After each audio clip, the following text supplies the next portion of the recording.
The story began with a young man relaxing on the street when a woman approached him and asked if he was Akashi-kun. He responded quickly, confirming that he was. Smiling, the woman introduced herself as Kanbe Arisa and told him it was a pleasure to meet him. She added that she would be in his care for the day. Akashi-kun turned bright red, visibly stunned. He hadn't expected a beautiful woman to appear so suddenly before him, and for a moment, he was at a loss for words. When he finally regained his senses, he awkwardly bowed and returned her greeting. With a gentle smile, Kanbe-san asked if they could get going, and he agreed. She expressed her hope that they would have a lot of fun together. As it turned out, Akashi-kun had agreed to go on a compensated date with her. He was getting paid to go out with her. The situation that led to this encounter was quite simple. In a flashback, Akashi-kun recalled how his senpai had introduced him to an app called Ankatsu, which facilitated paid dates with older women, often referred to as Wani-san. Akashi had been surprised such an app even existed. His senpai had asked if he didn't think going on a date with a pretty, rich older woman was a dream come true. Akashi replied that it was easy for his senpai to say so. After all, he was good-looking. In response, the senpai assured him that with Akashi's polite manners and conversational skills, he could do just fine. Akashi, clearly self-conscious, told him to stop mocking his appearance. But his senpai was serious. He took Akashi's phone and created an account for him on the app, explaining that once it was verified, all he needed to do was send messages. Still hesitant, Akashi asked his senpai not to go through with it. But the senpai simply asked if he was not interested in money or in women. He even hinted that if Akashi was lucky, he might get the chance to do it. That made Akashi blush, though he remained pessimistic, saying it probably would not happen and that he likely would not get a response anyway. Back in the present, however, reality had taken an unexpected turn. A beautiful woman had actually reached out and asked him out, and even more unbelievably, she happened to be his type. As he admired her figure, mostly her jigglers, and fantasized about what might come next, Kanbe-san called out to him, snapping him out of his thoughts. He panicked slightly upon realizing how close she was. Apologizing for spacing out, he admitted that he was nervous. She asked if it was his first time, and he confirmed that it was. That surprised her, but she responded cheerfully that it was also her first time doing something like this. Akashi-kun, who was surprised, asked if she was serious. She nodded and said that she was happy they were both experiencing their first time together. Then, she extended her hand to him. When he hesitated, she explained that since it was a date, holding hands was only natural. Still unsure, he agreed, and she gently squeezed his hand.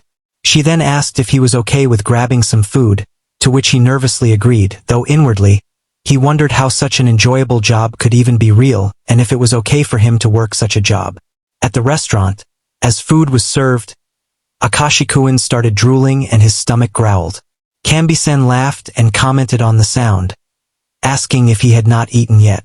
He admitted that he hadn't had anything since morning. She laughed again, then told him to eat as much as he wanted, which he thanked her for. He quickly forgot his table manners and began devouring the food. He started with the spaghetti. Once finished, he asked if he could have the hamburger too. When she gave him permission, he eagerly ate that as well. After a while, he apologized for eating too much, but she didn't mind. She said that boys usually had a big appetite. She even added that she enjoyed watching him eat. As he slurped the last of his meal, he hesitated and asked her why she had chosen him.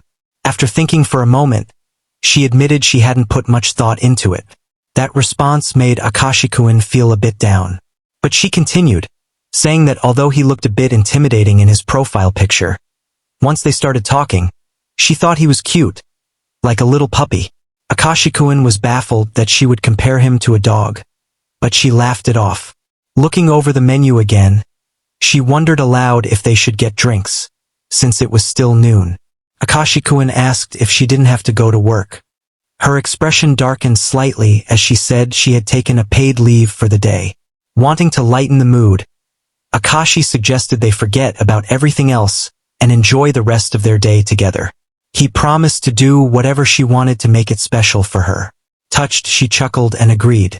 After their meal, they headed to a pet cafe to play with cats. As Kanbe-san got on her knees and played with one, she remarked that it looked like an angel. Akashi-kun agreed. She asked if he liked cats, and he said he did, mentioning that he even had one at his parents' place. Surprised, she commented that she was surprised that despite looking like a puppy, he actually liked cats. When he asked if she really thought he looked like a dog, she confirmed it, then asked for his hand. Holding it gently, she called him a good boy, while he simply pouted in response. As Akashi watched her, he thought that someone as pretty as Kanbe-san probably had no trouble getting dates. So why did she need an app like Enkatsu? But then he figured it didn't really matter, as long as she was having fun. Later, as they walked side by side through the streets, Akashi-kun noted how dark it had gotten and mentioned that their contracted time was almost up. To his surprise, Kanbe-san asked if they could extend it. He blushed and asked if she was okay with missing her last train. She smiled and revealed that she had also taken a paid leave for the next day. Hearing that, Akashi agreed to the extension. When she asked if he was sure, he reassured her that he didn't mind. After all, he wanted her to enjoy the day. As she cuddled his arm, she suggested buying some drinks at the convenience store and drinking them at a hotel. That made Akashi-kun panic slightly. When he nervously asked if she really meant a hotel, she asked if he didn't want to go to one with her. Flustered, he admitted that he did not hate the idea, and so, they got the drinks and went to a hotel. There, Akashi couldn't help but wonder if Kanbe-san had taken him there to do it. Meanwhile, Kanbe-san reminisced about her university drinking days. She handed him a bottle, and they toasted and began drinking. Akashi-kun, who was visibly nervous, tried to remain composed. At one point, Kanbe-san paused and thanked him for the fun day, saying she truly enjoyed it. He said he felt the same. She recalled the cats they played with earlier and said she wanted to keep one, since she would probably feel lonely going forward. Her words confused him, so he asked what she meant by saying she would be lonely, but rather than answering, she offered him a sip of her beer, which she said was tasty. When he reached for the bottle, she moved it away, took a long drink, held his face, and fed it to him mouth to mouth. Shocked, he was speechless.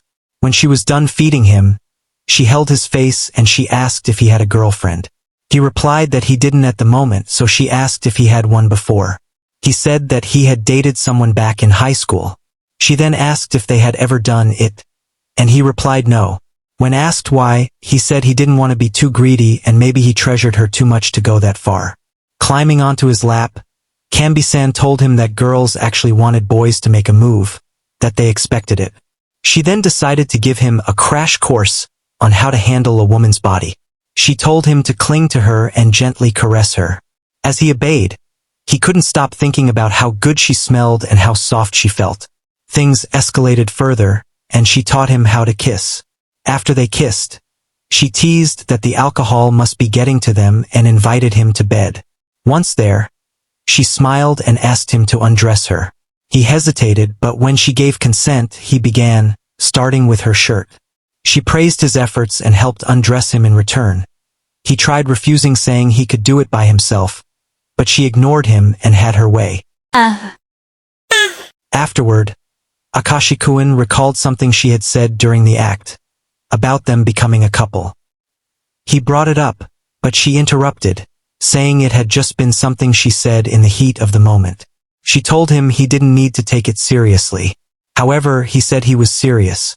Looking away, he explained that at the beginning of the date, she seemed sad, and although he didn't know why, she had gradually started smiling more naturally, and that made him happy. He admitted he might not seem reliable, being young and broke, but he promised to do his best to make sure she never looked sad like that again. Kanbe-san thanked him, and with a dark expression, she confessed that a lot had happened in her life recently, leaving her days dull and empty, to the point that she stopped caring about anything. But seeing how much he enjoyed the day lifted her spirits.